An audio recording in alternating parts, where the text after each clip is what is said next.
Të bësh aktivitet fizik në ajër të hapur tashmë që ditët nuk janë më aq të ftohta, ka avantazhet e saj. Tonifikon dhe aktivizon metabolizmin. E për më tepër, ajri dhe drita rivitalizojnë organizmin. E rëndësishme është të mbash një nivel të saktë hidratimi, edhe fal disa pijeve detox.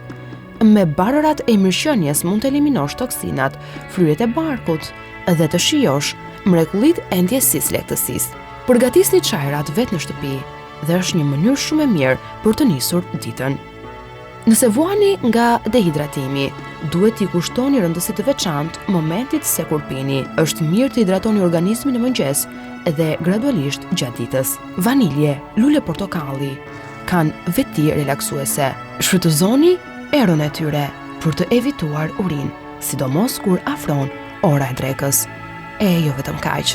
Xhenxhefili dhe shafrani stimulojnë detoksifikimin e organizmit, të pasura me veti terapeutike. Të dy janë antioksidantë që kundërshtojnë veprimin e radikaleve të lira. Nëse keni ftohtë dhe kur temperaturat janë normale, atëherë fokusoni tek piperi dhe tek kanella për të liruar rrugët e frymëmarrjes në rast e gripi. Në pak çaj, shtoni piper ose kanellë. Edhe po ashtu mjalt. Do të shihni se rezultati është vërtet i këndshëm.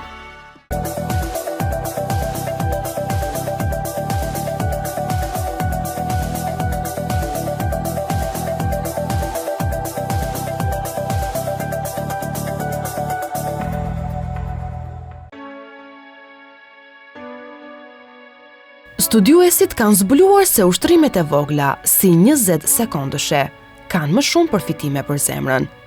Të ngjitë shkallët mund të bëhet kudo dhe kurdoherë, duke u dhënë njerëzve që nuk kanë kohë mundësinë të ushtrohen. Studiuesit analizuan 31 persona që bënin një jetë sedentare dhe i vendosën të bëjnë ushtrime rutinë për 10 minuta. Ata panë se të ngjisje shkallët rregullon shëndetin kardiovaskular të femrës me 12%. Kjo ishte njësoj me 10 minuta ushtrime në ditë, 3 ditë në javë, dhe me një aktivitet energjik 60 sekondësh për çdo sesion.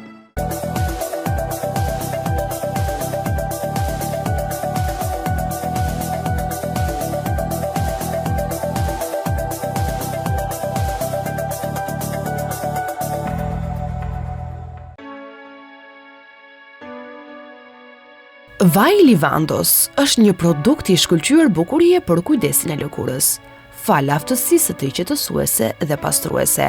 Livando ka veti të veçanta qetësuese dhe shëron lëkurën. Është një nga produktet më të përdorura në botën e estetikës dhe një prej vajrave thelbësor që mund të aplikohet i vetëm, por edhe i holluar me vajra të tjerë bimor. Duke pasur si funksion kryesor veprimin qetësues, vaji livandos i holluar me pak vaj bajame zbut lëkurën e irrituar edhe të skuqur. Përveç veprimit qetësues, livando vepron edhe si antiinflamator, duke përmirësuar gjendjen në rastet e pezmatimit të lëkurës. Holloni 10 pika esencë livando me një pomadë apo vazelinë të zakonshme dhe aplikojeni 3 herë në ditë në zonat që doni t'i trajtoni. Brenda disa ditësh do të shihni përmirësimin. Por vaji livandos mund të përdoret edhe si një mjet antiseptik kundër akteve. Në këtë rast, vaji esencial i livandos parandalon përhapjen e inflamacioneve lokale për shkak të puçave në fytyrë.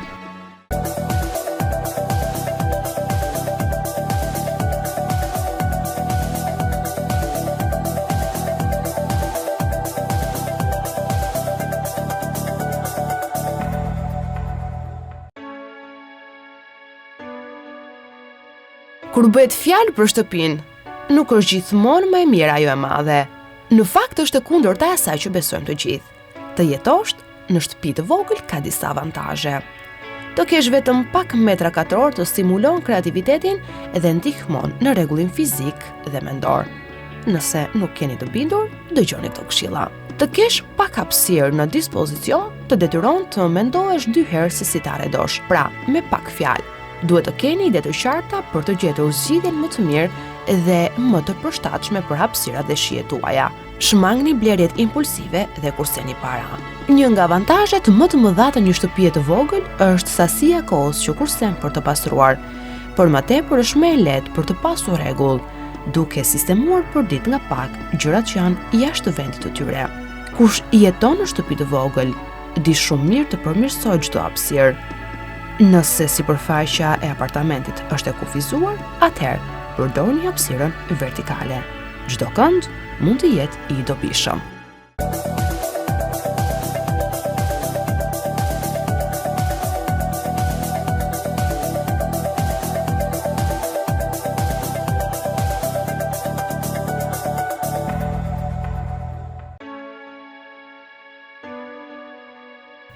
Për të shmangur ndjesinë e urisë mes dy vakteve ka disa ushqime që ju ndihmojnë, por përveç kësaj janë të shëndetshme, e plot me vitamina e me minerale. Ja disa ide se çfarë të konsumoni gjatë paradites apo pasdites mes vakteve. Kosi, hidratues dhe ushqyes. Kosi është një mëngjes apo paradite mirëqenieje. Shtoni pak mjalt apo miks frutash për të marrë shumë vitamina. Lëngjet dhe çajrat. Një lëng i ngrohtë është një mënyrë e mirë për të shuar urinë dhe për të hidratuar organizmin. Zgjidh vaniljen dhe portokallën e ëmbël. Sipas studimeve, të ndihmon të luftosh urinë nervoze, ndërsa boronica përmirëson qarkullimin e gjakut dhe të hidraton. Frutat e thata janë një kombinim i duhur. Bajamet, lejthit, arat, fistikët janë të pasura me omega 3 dhe mbrojnë qelizat nga plakja, me efekte mjaft të mira për shëndetin e zemrës. Tërshëra është e pasur me fibra, rregullon kolesterolin dhe jo vetëm kaq. Tërshëra kontribuon në reduktimin e ndjesisë së urisë. Po ashtu, një mundësi e mirë janë edhe sallatat e frutave. Prisni frutat e sinës në copa dhe shtoni pak boronicë apo malafer. Vendoseni më tej në frigorifer. Një recetë e lehtë për të hequr sheqerin dhe për të pasur një shije të freskët. Po ashtu, mund të konsumoni biskotat të bëra vetë në shtëpinë tuaj. Zgjidh përzierje drithrash integral, tërshër, oriz, fruta të thata, mjalt dhe sheqer kaf. Bëjni bashkë në një tigan e më pas vendosni në përforma duke i paketuar një për një. Është një recetë natyrale për një vakt energjik ideal për sport. Dhe së fundmi, mund të konsumoni edhe perime të ziera. Ato mund t'i bëni sallat. Mjafton t'i shtoni pak vaj ulliri, ndoshta pak limon ose uthull. Shija do t'jetë vërtet e mirë.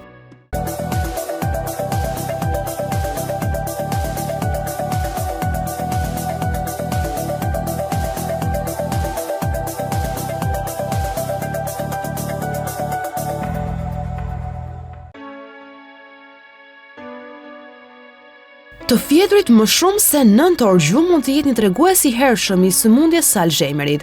Shkencëtarët kanë zbuluar se ata që shpenzojnë orë të gjata në shtrat kanë 2 fish më shumë gjansa për të prekur nga dementia përgjatë 10 viteve të ardhshme.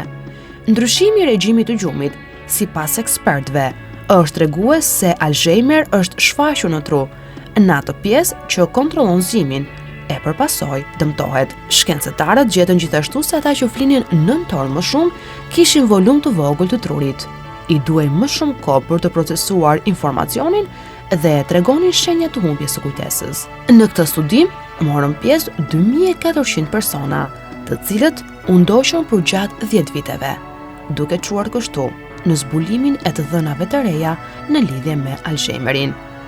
Autori i këtij studimi, Matthew Pace, nga qendra mjekësore e Universitetit të Bostonit, tha se matja e kohës së gjumit mund të jetë një mënyrë shumë e mirë për të ndihmuar në parashikimin e rrezikut të një personi për prekjen nga Alzheimeri brenda 10 viteve.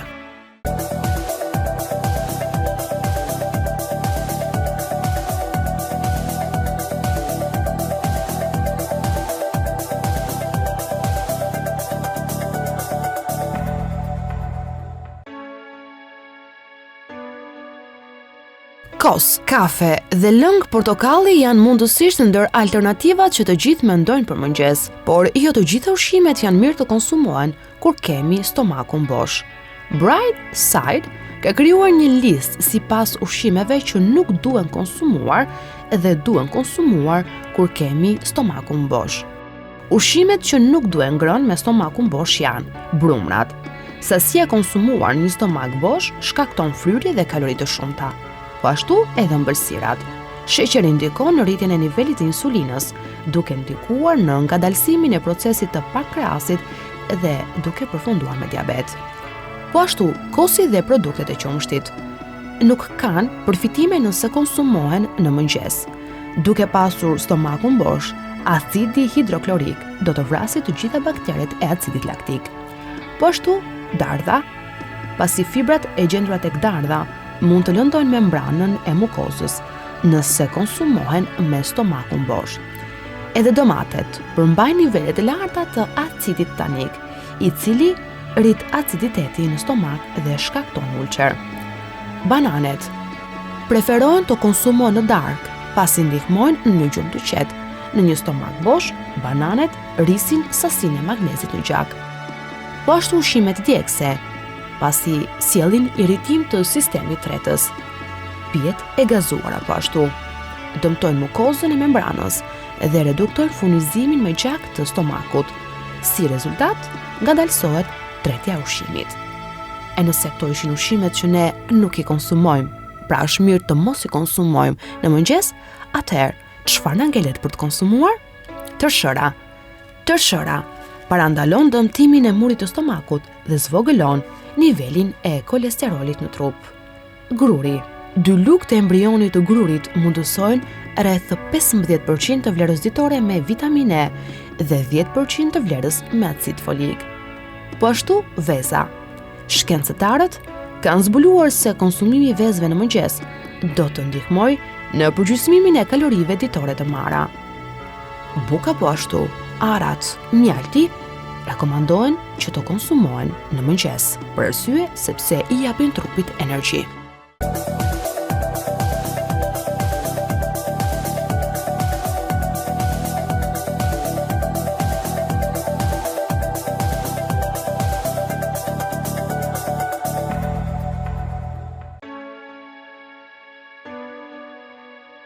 Aknet janë rezultat i një çekuilibrimi të fortë hormonal që është tipik për disa faza të jetës femërore, siç është puberteti, shtatzënia dhe menopauza.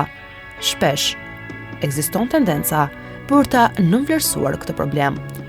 Por disa këshilla se si të tregoni kujdes ndaj tyre janë: mos ndërhyni me duar tek puçat ose pikat e zeza, sepse janë shenja inflamacioni.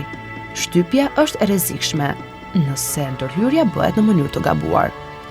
Trajtoni fytyrën me produkte cilësore me përbërës organik si kalendula apo kamomili. Lani duart përpara aplikimit. Zgjidhni kozmetik profesionale. Evitoni fast foodet dhe ushqimet e skuqura pasi janë armiq të betuar të lëkurës. Preferoni fruta dhe ushqime të freskëta. Merrni vitaminat A, C edhe E. Po ashtu, mos përdorni sapun kundër yndyrës. Në këto raste, gjëndrat reagojnë duke prodhuar yndyrë në sasi. Përdorni drithra, vaj ulliri, kos, fruta, perime dhe prodhime deti. Pini shumë ujë, pa gas, pasi është mënyra më mirë për të hidratuar lëkurën. E së fundmi, kujdes nga flokët e gjatë. Nuk kushtet e një higjiene të keqe, ato mund të jenë bartës bakteriesh edhe në kontakt me lëkurën, përkeqësojnë gjendjen e saj duke stimuluar infeksionet.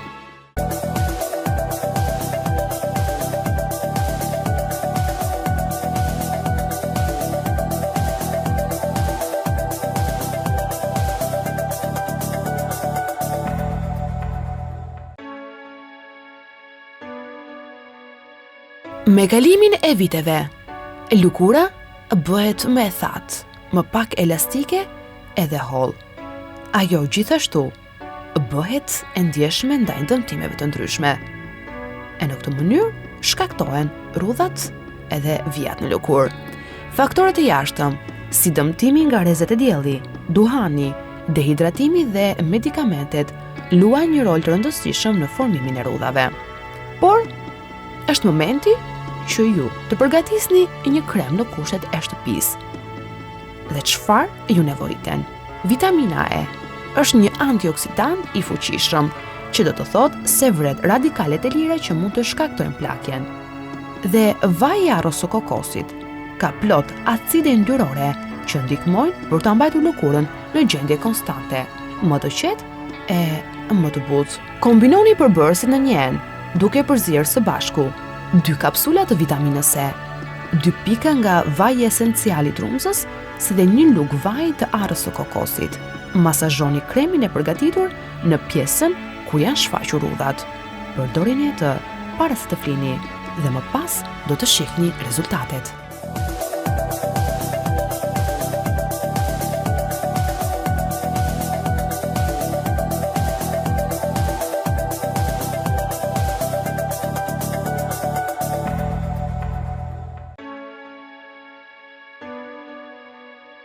Në disa familje, ruajtja e paqes duket se është një punë e thjeshtë, ndërkohë në disa të tjera, fëmijët shfaqin më shumë sjellje shqetësuese dhe tendenca agresiviteti.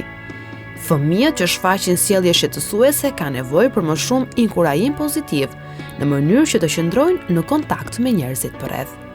Çështja është se sjellja e tyre i provokon, i inatos dhe i nxeh prindrit. Rrjedhimisht, shpesh, prindrit shtyhen drejt metodave jo produktive të edukimit, siç janë ndëshkimet apo neglizhimet. Psikologu Timothy Cavell këshillon këta prindër të vetëdijsojnë për betejat e tyre. Nëse fëmia shfaq sjellje shqetësuese, nuk mund të bësh si polic për çdo sjellje të padëshirueshme që ai po shfaq. Mundoni të mendoni për një sistem disiplinimi. Jeni strikt në mospranimin e agresivitetit dhe sjelljeve antisociale, sjellje që dëmtojnë fizikisht apo emocionalisht tjetrin. Fëmijët duhet të marrin një mesazh të qartë se këto sjellje janë të papranueshme. Studimet tregojnë se fëmijët që provojnë të bëjnë sjellje agresive të ndonjë lloji, duke përfshirë këtu agresionin emocional, tentojnë të arrisin këtë sjellje nëse nuk janë në kontroll. Ndaj prindër, siguroni që komunikimi të mbetet mbështetës, jo kundërshtues, ndëshkues apo ndalues, duke u fokusuar në ndjesinë e përgjithshme emocionale të marrëdhënies me fëmijën tuaj, ju keni më shumë mundësi për të qenë një ndikim pozitiv afatgjatë në zhvillimin e tij.